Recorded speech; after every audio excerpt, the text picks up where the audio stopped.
Hi, everybody. Betty McIntyre, Director of Public Policy and Community Relations. I'm here with your bi-weekly legislative video update. Want to say happy birthday, Arizona.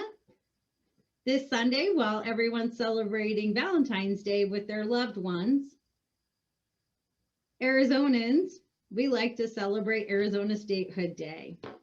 So, little known fact, Arizona became a state on February 14th, 1912.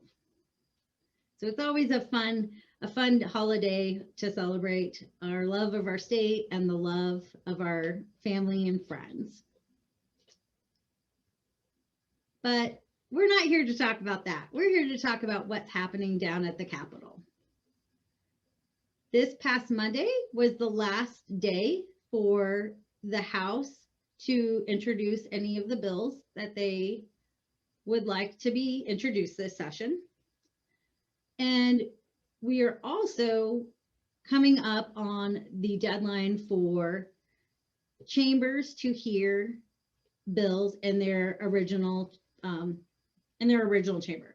So essentially what that means is when senators drop a bill in the Senate, and the same happens in the House members drop bills to be heard in the House, there is a deadline when those bills must be heard in committee.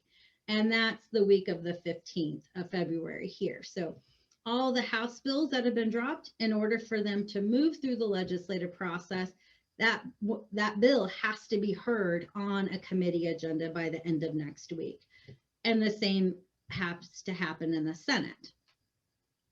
So far, there has been 1,707 bills total that have been dropped this legislative session.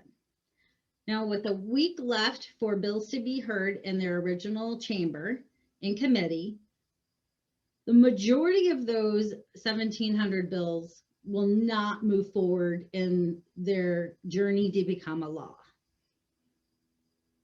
So we're going to see a very busy week this coming week with long committee agendas. So those bills that have been deemed a priority to move through the legislative process will be heard this coming week in their designated referred committee. One of the bills that was dropped last week before the House deadline was House Bill 2863. This bill is related to the Arizona State School for the Deaf and Blind. And the intent of this bill from the sponsor is to clarify in statute that the Arizona State School for the Deaf and Blind is a limited LEA. What that means is, if this bill were to pass, is that ASDB would have the administrative control and authority and accountability to the public education and instruction and control over the two campuses, the Phoenix Day School and the Tucson campus. So we will be monitoring and tracking the progress of that bill. Some of the other bills that we are tracking are the voter election bills that are moving through. If you've been following along with our email updates, you will know that there have been over 100 bills introduced this session related to changing or strengthening voter registration and election administration in the state. Now, not all of those 100 bills will have a direct impact on the actual voter, but the ones that we feel will have the most impact, we have been tracking through our email legislative updates. Now, some of those bills we feel greatly impact the community of the deaf and the hard of hearing and deaf blind. But we also know that they will impact other individuals with disability. And so the commission is working collaboratively with other disability organizations and agencies on putting together a legislative action toolkit.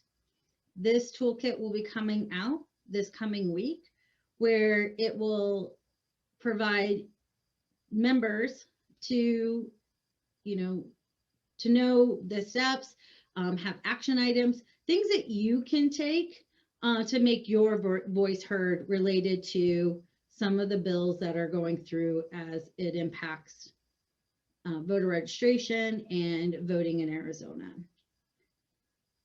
For example, some of these bills would that have been introduced would create barriers to registering to vote, to voting early. And those are the bills that we feel have the greatest impact on the community we serve. So if you have any questions on those bills, feel free to send us an email or reach out to us via our social media, and we'd be more than happy to help you understand what the impacts of those bills are, or help you through taking any action item that you would like on any of those bills. But be on the lookout for that toolkit this coming week. We're going to send that out through our social media and through through our email listserv with our public policy updates. Some of the other bills that we are tracking and monitoring, one of them is Senate Bill 1374, and this bill is regarding the crisis standards of care requirements. We are tracking this bill and actually are in support of this bill because what this bill does is it says that if the Department of Health Services adopts or establishes a crisis standard of care plan to address resource allocation. So for example, if we are in a public health emergency and medical resources are limited, this plan would say that you cannot make assessments or medical determinations based on an individual's factors related to an individual. So for example, when resources are limited and they're scarce in the hospital setting, and if medical providers need to allocate their resources, they cannot allocate their resources or make their decisions for their medical care based on several factors. One being a person's age.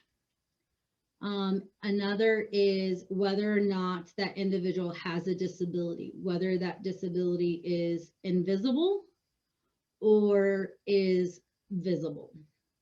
The bill also states that in a crisis standards of care plan, that hospital and medical settings should require reasonable accommodations, including communication, to ensure equal access of care is given. So ACDH is supportive of that bill, and we will continue to monitor and track that bill. Another bill that we are supportive of is House Bill 2454, and this is a telemedicine bill. I think I've talked about this previously in updates. This bill is an overhaul of the executive order that was issued early on in 2020 when the COVID-19 pandemic first hit our state, where Governor Doug Ducey issued an executive order stating that medical providers must provide telehealth medicine to individuals in the state. We are in support of this bill. We recently requested an amendment to the bill to include a representative of the Arizona Commission for the Deaf and the Hard of Hearing to sit on the Best Practices Advisory Council, which is an advisory council that will be created as a result of this bill if it's passed into law. So we felt that that was a really good step because we know that telemedicine can have both positive and negative challenges to the deaf and the hard of hearing and deafblind community when accessing medical care through a telemedicine telehealth platform. So this will allow us to have those conversations to create solutions with the medical providers, the Department of Health Services, and other state and private entities as it relates to the provision of healthcare services, and how to overcome any of the challenges faced with telemedicine. So we are very supportive, and we appreciate the sponsor for including the commission as a member of that advisory council in the bill. Some of the other legislation that we are tracking is pretty much around, we have some licensing bills. One is HB 2128. This is a state licensing fee waiver bill. Excuse me. What this bill does is it requires all state agencies to waive initial license fees to active military duty service members and the member spouses, and if the person's a veteran. So their initial application license fee would be waived if they fit this criteria. We are tracking that bill. It's scheduled to be heard this coming week in the House Military Public Safety Committee. Another bill that we are tracking is House Bill 2533.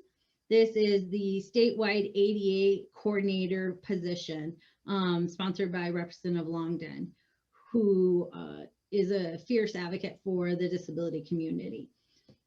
This bill would create a full-time position in the state's Office of Equal Opportunity, and their position would be required to work with both state and private entities on ensuring ADA accommodations throughout the state.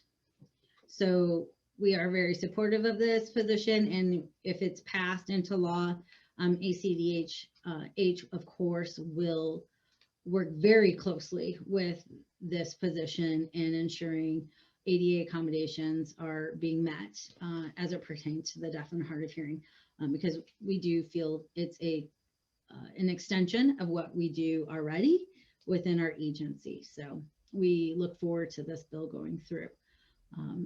And it has passed out of both of the committees as it was assigned, and is currently waiting to be heard in rules. So it's slowly going through the process, but we feel it's going to definitely make some changes if passed. So in a nutshell, those are the bills that we are following. Like I said, there's a lot of bills that have been dropped, and there's a lot of bills that will not go make it through on their legislative journey. But when we come back in a couple of weeks to provide you your next legislative update, we'll definitely have more understanding of what bills have died, what bills are moving through, and what bills may, come back at a later time. So we'll definitely keep you updated and keep you informed. And always, if you have any questions on any of the bills moving through the legislative process, please feel free to give us a call, send us an email, reach out to us on our social media platforms, Facebook, Instagram, Twitter, and and we're here. We're here to help and here to answer any questions that you have. So thank you and have a wonderful weekend.